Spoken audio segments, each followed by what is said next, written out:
ಹೇಳಿ ಸರ್, ಇವತ್ತು ಪ್ರೋಗ್ರಾಮ್ ಆಯಿತು, DCM ಕೂಡ ಬಂದಿದ್ರು. ಏನು ಕಾರ್ಯಕ್ರಮ ಇವತ್ತು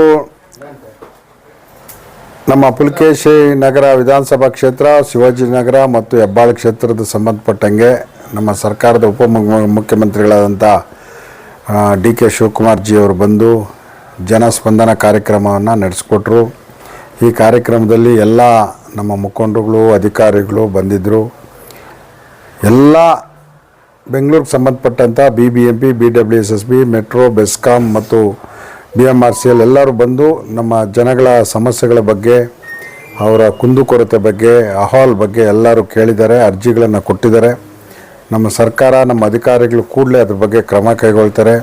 ಇದು ಉತ್ತಮವಾದ ಒಂದು ಬೆಳವಣಿಗೆ. ನಮ್ಮ ಕ್ಷೇತ್ರಕ್ಕೆ ಈಗಾಗಲೇ ನಮ್ಮ ಸರ್ಕಾರದವರು, ನಮ್ಮ ಉಪಮುಖ್ಯಮಂತ್ರಿಗಳು ಈಗಾಗಲೇ 30 ಕೋಟಿಯನ್ನು ನಮ್ಮ ಕುಡಿಯುವ ನೀರಿಗೆ ಕೊಟ್ಟಿದ್ದಾರೆ. ರಸ್ತೆ ಕೂಡಲೇ ಅಭಿವೃದ್ಧಿಗೆ 40 ಕೋಟಿ ಕೊಟ್ಟಿದ್ದಾರೆ.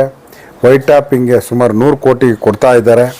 ಆದ್ದರಿಂದ ಅಭಿವೃದ್ಧಿಗೆ ತುಂಬ ಸಹಕಾರಿ ಆಗ್ತಾಯಿದೆ. ಪುಲಕೇಶಿ ನಗರ ವಿಧಾನಸಭೆ ಕ್ಷೇತ್ರನ ಒಂದು ಅಭಿವೃದ್ಧಿ ಕಡೆ ನಾವೆಲ್ಲರೂ ಸೇರಿ ತಗೊಂಡು ಹೋಗ್ತಾ ಇದ್ವಿ. ಏನೇನು ಅರ್ಜಿ ಬಂದಿದೆ, ಏನಿದೆ ಸಮಸ್ಯೆ? ಮೇಜರಾಗಿ ಪಾಪ ಬಡವರಿಗೆ ಮನೆಗಳಿರ್ಬೋದು, ರಸ್ತೆ ಇರ್ಬೋದು, ಅಥವಾ ಗಾರ್ಡನ್ ಇರ್ಬೋದು, ಗಾರ್ಬೇಜ್ ಇರ್ಬೋದು, ಹಾಸ್ಪಿಟ್ಲ್ ಇರ್ಬೋದು, ಎಲ್ಲ ಥರ ಅರ್ಜಿಗಳು ಬಂದಿದೆ. ಅದನ್ನೆಲ್ಲ ಬಗೆಹರಿಸ್ತೀವಿ.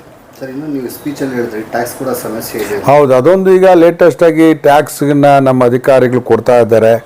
ಡಬಲ್ ಟ್ಯಾಕ್ಸ್ ಆಗ್ತಾಯಿದೆ ಅಂತ ಕೇಳಿದ್ದಾರೆ. ಅದಕ್ಕೆ ಕಾರಣ ತಿಳ್ಕೊಂಡಾಗ, ಒಂದು ಮನೆಯಲ್ಲಿ ಒಂದು ಶೆಡ್ಡು ಯಾವುದೋ ಒಂದು ಕಮರ್ಷಿಯಲ್ ಕೊಟ್ಟಾಗ ಇಡೀ ಮನೆಯೇ ಕಮರ್ಷಿಯಲ್ಗೆ ಕನ್ವರ್ಟ್ ಆಗ್ತಾಯಿದೆ. ಅದೇನೋ ನಾವು ಅಮೆಂಡ್ಮೆಂಟ್ ಮಾಡಿ ಲಾನೇ ಚೇಂಜ್ ಮಾಡಬೇಕು ಅಂತ ಹೇಳಿದ್ದಾರೆ. ಅದನ್ನೆಲ್ಲ ಸರಿಪಡಿಸ್ಕೊಡ್ತಾರೆ.